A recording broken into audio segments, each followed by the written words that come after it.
అంటే తెలంగాణ అనేది వస్తుంది, రాబోతుంది అనే ఒక ప్రచారం అయితే జరుగుతూ ఉంది. కానీ తెలంగాణ ప్రజలు కోరుకున్న తెలంగాణ వచ్చే అవకాశం లేదనేది నేను వ్యక్తిగతంగా ఫీల్ అవుతున్నాను. ఎందుకంటే ఇవాళ తెలంగాణ రాష్ట్రాన్ని ప్రకటించిన విధానాన్ని చూసినా, ఆ ముసాయిదా బిల్లులో వాటిని చూసినా కూడా అది 60 సంవత్సరాలుగా ఈ ప్రాంత ప్రజలు కొట్లాడుతున్నా, వ్యక్తం చేస్తున్నా దేనికి కూడా అది ఒక సమాధానంగా మాత్రం లేదనేది మాత్రం ఖచ్చితంగా చెప్పవచ్చు. ఎందుకంటే ఈ ప్రాంతానికి మొత్తంగానే తెలంగాణకు ఒక అస్తిత్వం ఉన్నదని, ఈ ప్రాంతానికి ఒక ఉద్యమ చరిత్ర ఉన్నదని, ఈ ప్రాంత ప్రజలు స్వయం పాలనను కోరుకుంటున్నారని, దోపిడీ లేని, వివక్ష లేని, అణచివేతలు లేని ఒక అద్భుతమైన ప్రపంచాన్ని వాళ్ళు కోరుకుంటున్నారనే దాన్ని 60 సంవత్సరాలుగా ఈ ప్రాంత ప్రజలు అనేక పోరాటాలల్లా, త్యాగాలల్లా తెలియజేయడం జరిగింది. ఈ రోజున హైదరాబాదును 10 సంవత్సరాల ఉమ్మడి రాజధానిగా చేయడంలో కానీ, హైకోర్టు మీద ఆంక్షలు లేని, అవధులు లేని కాలపరిమితిని చెప్పడం కానీ, అదేవిధంగా ఈ ప్రాంతంతో అలాగే రాష్ట్రపతులు, రాజ్యాంగాలు అందరూ కూడా హామీ పడ్డ 5th షెడ్యూలు, గిరిజన పెసా లాంటి యాక్టులను అన్నిటినీ పక్కన పెట్టి కేవలం సీమాంధ్రలోని మల్టీనేషనల్ కంపెనీల, పెట్టుబడిదారుల ప్రయోజనాల కోసం తెలంగాణ రాష్ట్రంతో పాటుగా పోలవరం ప్రాజెక్టు నిర్మాణాన్ని సీమాంధ్రకు కానుకగా ఇవ్వడాన్ని చూస్తే ఇది ప్రజలు కోరుకున్న తెలంగాణ అని ఏమాత్రం అనుకోవడానికి వీలే లేదు. పాలక వర్గాలు కావచ్చు, లేదా కొన్ని రాజకీయ పార్టీలు కావచ్చు, ఈ ప్రాంతంలో ప్రజా ఉద్యమాలని మొత్తంగా గుత్తకు తీసుకున్నట్టుగా మాట్లాడుతున్న వాళ్ళు కావచ్చు. వాళ్ళకి ఇది తెలంగాణ కావచ్చేమో కానీ ప్రజల తెలంగాణ మాత్రం కాదనేది చెప్పవచ్చు. ఒకవేళ భవిష్యత్ తెలంగాణలో ఈ తెలంగాణని ఒక ప్రజాస్వామీకరించుకోవడానికి, లేదా ఒక ప్రజాస్వామిక తెలంగాణ కానీ, బహుజన తెలంగాణ కానీ, సామాజిక తెలంగాణ కానీ, ఈ వాదాలు ఏదైనా ప్రజల కేంద్రంగా చర్చ జరగాల్సిన అవసరం ఉన్నది. కేవలం కొన్ని రాజకీయ పార్టీలు ఓట్ల సీట్ల వేటలతోటి కేవలము మీడియాతోటి ప్రచారం చేయించుకుంటూ వాళ్ళ యొక్క విధానాలనే ప్రజల అభిప్రాయాలుగా రుద్దడం అనేది మనం ఒక భారత స్వాతంత్రం వచ్చిన కాలం నుంచి కూడా చూస్తూనే ఉన్నాం.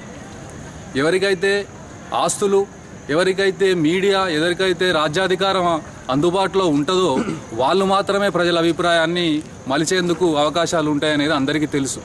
60 సంవత్సరాలుగా కొట్లాడుతున్న ఈ ప్రాంత ప్రజల గురించిన ఆకాంక్షలను, ఆవేదనలను పట్టించుకోలేని ప్రభుత్వాలు ఇది ప్రజలు కోరుకున్న తెలంగాణ, ఇది దీనితో ఏదో అద్భుతం జరుగుతుందని అంటూ ఉన్నారు. అట్లయితే ఖమ్మం జిల్లాలో మునిగిపోతున్న ఆదివాసుల ఆక్రందనను పట్టించుకున్నట్టుగా ఏమాత్రమైనా ప్రభుత్వాలు గుర్తించినాయా లేదా అనేది ఈ సందర్భంగా విజ్ఞత వాళ్ళు, ప్రజల తరపున ఆలోచిస్తామని మాట్లాడుతున్న వాళ్ళు ప్రశ్నించుకోవాల్సిన అవసరం ఉన్నది. ఒక 2 లక్షల మంది గిరిజనులు, మొత్తంగా 3 లక్షల మంది ప్రజలు, ఒక కొన్ని వేల ఎకరాల రిజర్వ్ ఫారెస్టు అంతా మొత్తం జలసమాధి చేస్తూ ఉంటే దీని మీద మాట్లాడని తెలంగాణ ఏం తెలంగాణ, ఇది ఎవరి తెలంగాణ అనేది ఈ సందర్భంగా మనం ప్రశ్నించుకోవాల్సిన అవసరం ఉంది. కేవలం రాయపాటిల కోసమో, లేకపోతే కావూరి సాంబశివరావుల కోసమో వాళ్ళ నుంచి వచ్చే వ్యతిరేకతలను అణచివేయడానికి పోలవరాన్ని గిఫ్ట్గా ఇవ్వడం మాత్రమే జరిగింది ఇది. అంతేకాదు కోస్టల్ కారిడార్ పేరు మీద, పెట్రో కారిడార్ పేరు మీద ఉత్తరాంధ్ర మొత్తం నాశనం చేస్తున్న ఆ ప్రాంత ప్రాజెక్టుల మీద కూడా ఇటువంటి పోలవరం పేరు మీద మొత్తంగానే ఒక దుర్మార్గమైన అభివృద్ధి విధానాన్ని ప్రజల మీద రుద్దుతూ ఉన్నారు. ఇది ఆంధ్ర ప్రజలకు కానీ, తెలంగాణ ప్రజలకు కానీ, మొత్తంగానే అత్యంత వెనుకబడిన సమాజమైన ఆదివాసులకు కానీ ఈ తెలంగాణను లేదా ఆంధ్రప్రదేశ్ విభజన కానీ ఏ విధంగా కూడా మేలు చేసే అవకాశం లేదు.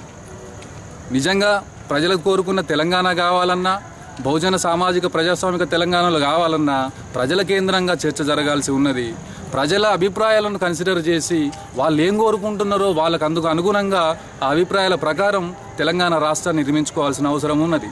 ఆదిలాబాదు నుంచి ఖమ్మం జిల్లాలోని పోలవరం వరకు కూడా మొత్తంగానే ఆదివాసీ ప్రాంతాలన్నీ కూడా సర్వనాశనం అయిపోతూ ఉన్నాయి.